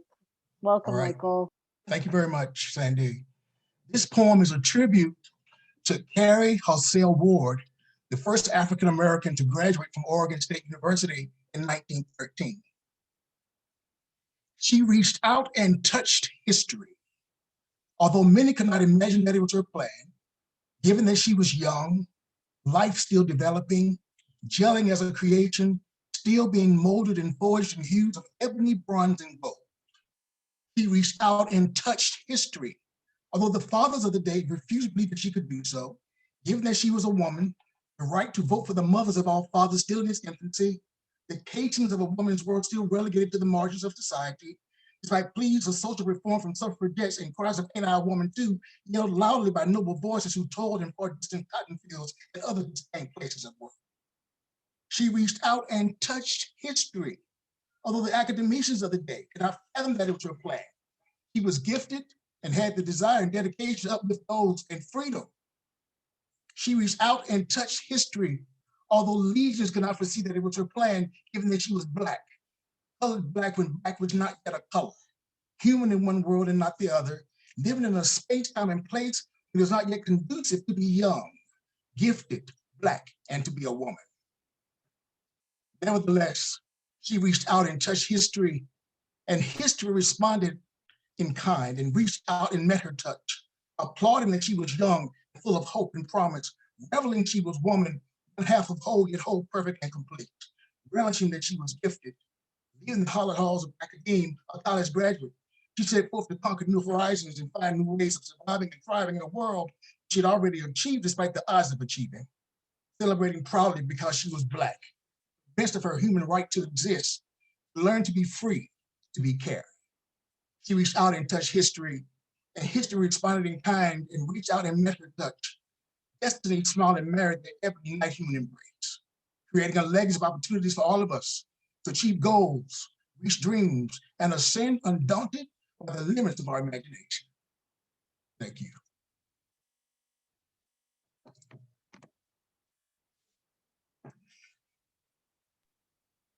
She reached out and touched history. Really, that could have been, that's, for me, the line that encapsulates this reading today. The many, many women of all colors that have forged that path, had to forge that path to reach out and touch history. Thank you so much, Michael, Anthony. Really appreciate coming out today and being a part of the voices here. Our next, I look forward to the next time I see you and hear your voice. Our next reader today is Tanya Ko Hong. It's so great to see you.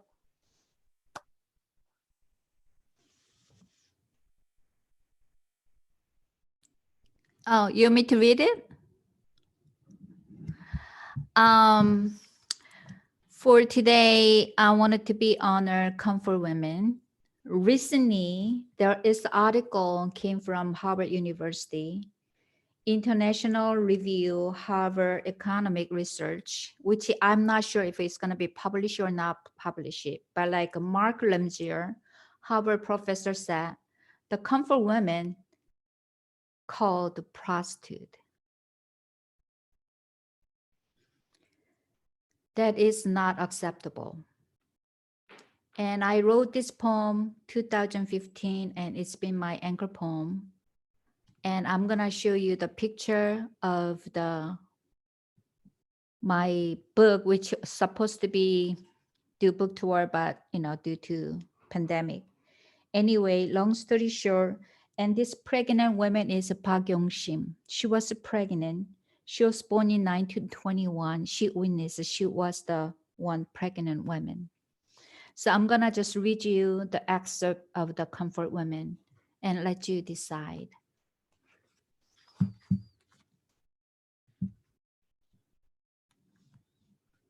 (1941) That autumn night, Japanese soldiers, withering swords, dragging me away while I was gathering pine needles. They fell from my basket, filling the air with the scent of their white blood. When you scream in your dream, there's no sound. On the maru, grandma's making songpyeon, asking mom, is the water boiling? Will she bring pine needles before me? My eyeballs fall out. I feel pain there. They put a long stick between my legs. Open up, open, baka 주센징. Their rage, spraying, their sperm, the smell of a burning dog, burning life, panting, grunting on top of me. Under my blood, I am dying. 1943, Shanghai, China. One night, a soldier asked all the girls, who can do 100 men? I raised my hand. Sunja did not. The soldiers put her in boiling water, alive, and fed us. What is living? Is Sunja living in me?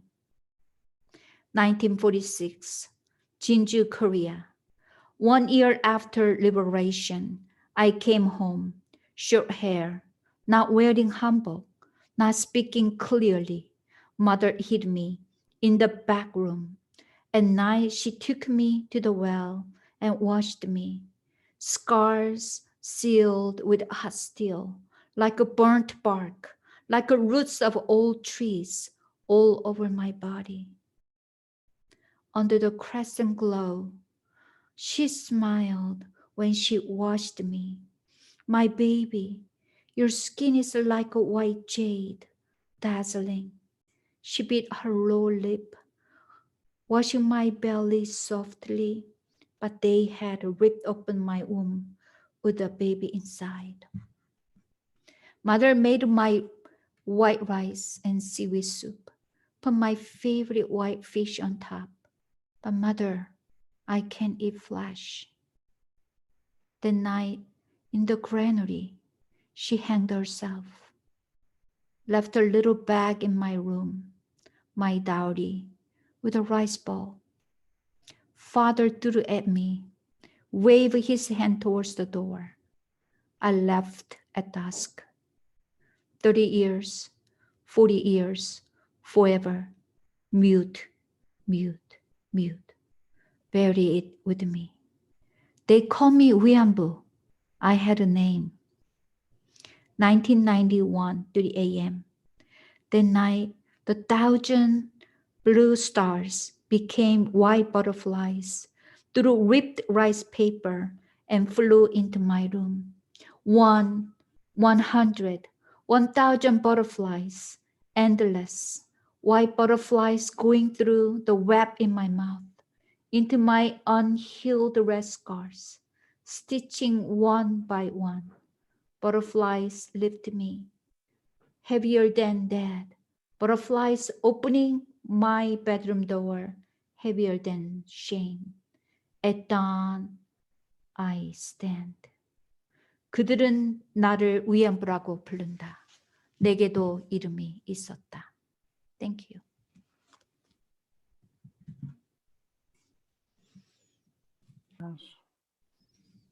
Thank you. I see why that's I know why that's your anchor poem, and I'm really grateful for you coming today to share that on our Women's History Month celebration. And I want to also acknowledge that it was literally a year ago that I met you in the hallway at AWP, and and I couldn't, you know, it's such a long time ago, isn't it? Yes. In so many ways, but I'm grateful that the connection endured from that chance meeting in the hallway. Thank you. And I loved all, of course, if you don't know, last April, Tanya did the most extraordinary thing for National Poetry Month. Look Tanya up and see what she created. Amazing. Please put your book in the chat because we're talking about it. And we'll see you very soon. Right. Yeah, great. Thank I'll you. mention that later. Thank you. Thank you. Folks, we are, you know, here's what I love about Cultivating Voices Live Poetry. Every single one of you at any particular reading could be a feature here. And those of you in the open mic today have stood with your singular poem as like a tremendous voice and feature in this reading. I can't imagine the reading without your voices. So I'm so grateful. Our next poet, we've had quite a contingent from, as I like to say, ABQ, right? From Albuquerque is Holly Wilson. And Holly has a fantastic reading series also in the Albuquerque area. I want to give a shout out to Tortuga. Thank you very much, Sandy. I'm so glad to be here. And it's just been wonderful to celebrate International Women's Day together. You know, it hadn't got much press for a long time in the US, but I think people are getting more aware of it. And I just really appreciate you contributing to all of that, making us more aware how special this day is tomorrow, actually. But so Thank you very much. And I did put my email in the chat if you want to get on my mailing list for the Tortuga readings. We have a couple coming up soon in March. My poem I'd like to share today is called Stupid Men. This is what you're missing, going down on your woman, feeling her muff hair caress your cheeks, feeling her thighs squeeze around her face, feeling her roll and moan as the tip of your tongue wags back and forth across her clit, standing erect in front of you, making her come, you taste her juices flowing out, readying her even more to receive you. This is what you're missing. After enjoying your woman from the front, back, sideways, sitting, kneeling, laying down, you can't hold out anymore. And you position yourself to give her your best penetration. As all of your manhood erupts inside her, your pelvis pushes down on hers, making her erupt too, paralyzed for a suspended moment, clinging as you come together in a hot, lingering embrace. Yes, this is what you're missing. You who have convinced them that it will keep them away from temptation and not disgrace the family honor. It is a rite of passage that all women must go through. Your mothers and aunts had the same thing done when they were your age. Your husband will be much happier to see it more tidy down there. 10-year-old girl, dress pulled up around her face, underwear pulled off, legs spread apart, screaming, struggling, begging for you not to do it. Her blood-curdling cries muffled by the women holding her down as the piece of broken glass, razor blade, slices off her human dignity as you rape her with your self-righteousness.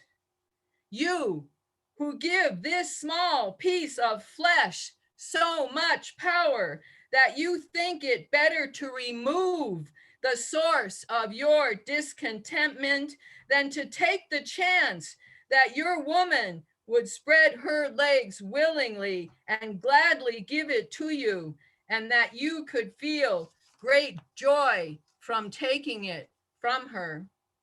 Yes, this is what you're missing.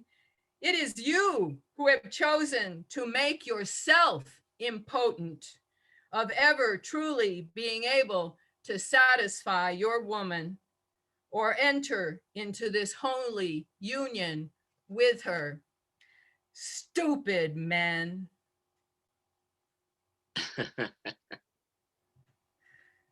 Thank you. Thank you, Holly, for speaking truth to power. And yes, thank you. And we'll see you next time. And I can't wait to meet you in person. And as I said, ABQ, well represented today. All right, maybe in the future when we can start traveling again. Indeed. Our next reader is Art Goodtimes. Hi, Art. Thanks for being here today. Thank you to Sylvia for inviting me. Been a wonderful experience. Dolores LaChapelle was an independent scholar who lived in Silverton, right here in Colorado. Deep ecology.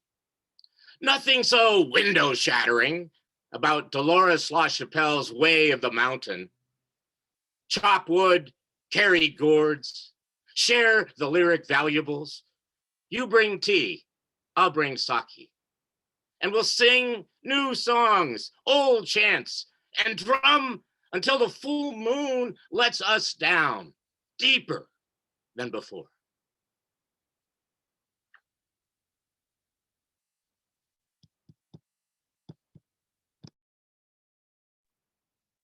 Thank you, Art. And I look forward to seeing you next time. Well, my friends, I'm so excited to introduce to you all. A lot of you know Siobhan Potter because she and Doris Cipher co-host what I always say is my favorite reading series in the world, including not Cultivating Voices. It's not the time to be silent. And they're coming up on their 1-year anniversary of how, as we are, but they started a little before we did. I'm so grateful to have you join us today for the Women's History Month and International Women's Day celebration. Thank you, Siobhan, for really being like a mentor to me. And I also love your poetry. So thanks. And I'm looking forward to hearing your poem. Thanks, Sandy. That's very kind. Thanks everybody for being here. I inhabit mucus and pus so that when I laugh, I mean it. I inhabit the wretchedness of birth in order to love the parasite until it is self-supporting. I inhabit memory to not forget and to not do it again. I inhabit hate and mistrust so that you can experience it. I inhabit lust and eat from it. I inhabit love for you to have your heart broken and thrive. I inhabit exactitude because knives need to be kept sharp. I inhabit sloth and the mammal in me rests. I inhabit animus. That is the primary relationship. I inhabit light completely so that all that is seen is its darkness, depending on your perspective. So move. I inhabit shame when I tire of my right size. I inhabit silence to hear myself. I inhabit God. I inhabit wolf and loneness. It's as lonely as herdness. I method write, inhabiting a poem till it's had its way, then move on. I move on. I inhabit words until I know what they are saying and can hear what you are not saying. I drink happiness by the neck until drunk, then drink more. I sneak out when it's sleeping. I can come back if I leave. I inhabit shit for you when you won't. I will digest it and give it back in edible form. I inhabit good enough. I inhabit mother. Thank you. Thank you so much, Siobhan. And that litany of I inhabit also reminds me of a poem that no one has read today, but I've heard many times actually in the past couple weeks, which is Audre Lorde's A Litany for Survival. That the litany is so powerful, and I really appreciate your voice and your being. Well, we end our reading today with Siobhan and another poet joining us from Ireland. So glad to see you, Anne McDonald. Thank you so much, Sandy. And thank you so much, everyone, for a fabulous reading. And I'm so pleased to be able to hopefully finish today with a poem of hope. And it's from my new debut collection, Cruz Books, with the blurb on the back by the wonderful Sandy Yannone. Your copy winging its way to you, Sandy. It will be launched on the 18th, which is the feast of the goddess Sheila over here. And thanks to COVID and Brexit and lots of stuff, we've had many false starts, but we're finally here. So I want to read a poem for you tonight called A Good Wife and a Black Truck. And here you go. The spiral was broken when she stopped pretending and started being honest. Is Bill there? He was due on shift at 6. Annette, the supervisor's voice, was tentative and low. Maribel answered, no, try the pub. Oh, said Annette, right so. Always a good word, Annette, and thank you for calling. And sorry if Golden Boy is late for work. And FYI, the baby is not sick, the dog is not in the vets, and all 4 tires on the car are fully inflated. Annette waited a moment and then said, I see. Well, Annette, it's 3:30 when he left the house, and it takes 15 minutes from here to there, so I wouldn't hold out any hopes of him doing a shift anytime soon. And by the way, you should take note, there's a full moon. The spiral shattered all over the carpet in the hall, and something lifted a breeze block off her chest. One down, Artemis, she said to the Cocker Spaniel, who wagged his tail but looked a bit bewildered. She had the books, Feel the Fear, Change Your Life, The Best Life with No Strife, An Absent Wife, but she knew that sometimes you really do have to do things afraid. The long black truck pulled up to the gate to wait until she filled it up with 5 years worth of a miserable life as a dutiful wife. She left the washing machine, but took the large painting of the Japanese peacock and a miniature gold-faced wind-up clock. Black bin bags filled with clothes she later used for rags to clean the windows in her new place, a safe space. And the phone rang just as she closed the door. Artemis carried his own lead to the car.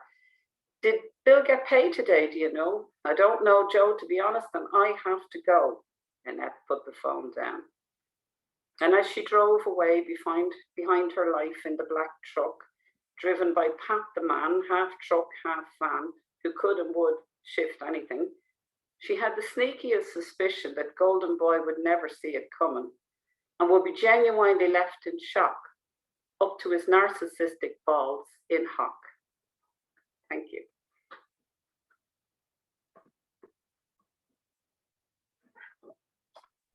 Thank you so much, Anne. And would you please put in the chat? I will. Yeah. Your book. Thank you, Sam.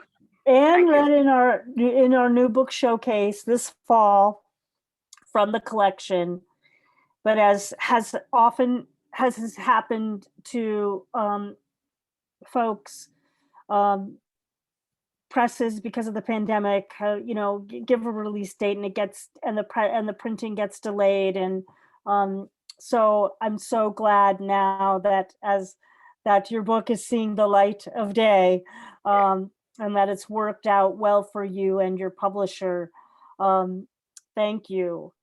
And folks, I want to thank all of our poets reading today in the open mic, celebrating women's history, as well as our features, with really a reminder that we should never limit the understanding of a history of a silenced group or any peoples to just 1 month, right? The more we embrace all our histories daily in connection and in context, the more we embrace all humanity, because as the poet Audre Lorde says, and always reminds us in her amazing book of essays, Sister Outsider, your silence will not protect you.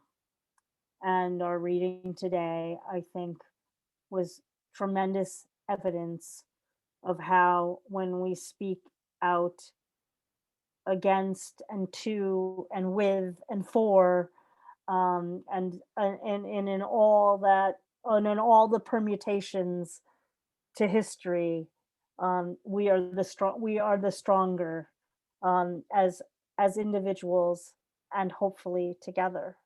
So thanks to all our poets in the open mic. I want to thank Elizabeth. We started out with Elizabeth Eisenberg, Mary Oishi, Asia Oishi, Scott Norman Rosenthal, Kelliane Parker, Michael Anthony Ingram, Tanya Ko Hong, Holly Wilson, Art Goodtimes, Siobhan Potter, and we ended the open mic with Anne McDonald. And thank you so much to our featured poets that started us out a couple hours ago. We began our reading today earlier with to the beautiful, amazing voices of Archana Sahni, Jan Freeman, Sylvia Ramos Cruz, Josephine LoRe, and Nadia Niva. I want to remind you all that none of this would be possible, of course, without Don Krieger. And thank you to the vision of my sister Elizabeth Ann. And thank you to Kim Ports Parsons for being the chat goddess today. And a reminder to join us next week on March 14th for our new book showcase. We'll be featuring Lucy Atkins, Ellen Stone, Michael Durack over from Limerick, and Sandra Winters. And in 2 weeks, on March 21st, it's our celebration of World Poetry Day. Tanya Ko Hong will be one of the features. Thanks. That's it for tonight, friends. I know some of you, it's evening. I hope to see you around Zoom, and maybe perhaps as soon as tomorrow. If you have a hankering to travel to Cork, Ireland, I happen to be the feature with Lawrence McEwen and other poets on the open mic at the very famed Ovale, curated by Paul Casey. Until then, or soon, from my seaside nook in Old Saybrook, Connecticut, ahoy, my friends, safe travels. Be safe and keep writing.